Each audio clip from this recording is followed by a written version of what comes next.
The YMCA came to the United States in Boston in December 1851. Early rules of the Y excluded Catholics and religions other than Protestant, women, and people of color. However, in 1853, the first black YMCA was founded in Washington, D.C. by Anthony Bowen, a former slave from Maryland.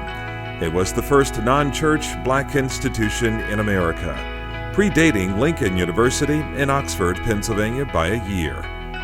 The first black YMCA was formed at Howard University in 1869, and William Hunton became the first full-time black CEO in the YMCA movement in 1888.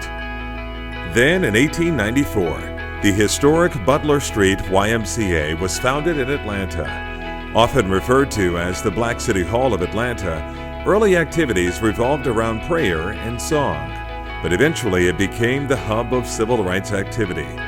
Many of Atlanta's young black men belonged to the Y, including Vernon Jordan and Martin Luther King Jr. By 1896, the YMCA movement had grown to include 60 active colored YMCAs. 41 of them were student Ys at colleges.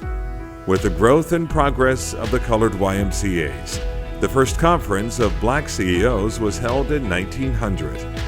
Following that, in 1910, Julius Rosenwald, founder of Sears Roebuck, announced a $25,000 challenge grant, that's $10 million in today's money, toward the construction of YMCAs in black communities.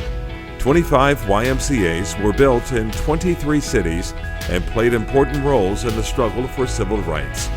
The Ys included clean, safe dorm rooms and eating facilities, a boon to black travelers, especially servicemen, in a segregated and discriminatory era.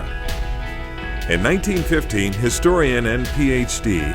Carter G. Woodson, the second African American to receive a doctorate in history from Harvard University, stayed at the Wabash Area YMCA in Chicago, where he and 4 friends founded the Association for the Study of Negro Life and History. In 1926, he organized the first Negro History Week, held in Washington, D.C. And in the 1960s, it grew into Black History Month and is celebrated throughout the country. By 1924, there were 160 Negro YMCAs, with 28,000 members throughout the United States, and growing stronger every year. In 1932, student YMCAs began to use that power to take a stand for equality. They voted to not hold meetings in states with Jim Crow laws. Eugene E. Barnett, head of the National YMCA organization during the 1940s, was a strong advocate of integrating YMCAs and full civil rights for minorities. In 1942, the Butler Street YMCA initiated the Hungry Club Forum, originally a secret organization, but eventually an openly recognized and extremely effective forum between black and white leaders. It was one of the first integrated public meetings in the South, and one of few places where blacks and whites could meet together to discuss desegregation. Then in 1967, racial discrimination was banned at all YMCAs. Sadly, a few left the movement rather than comply with the national organization's directive to integrate.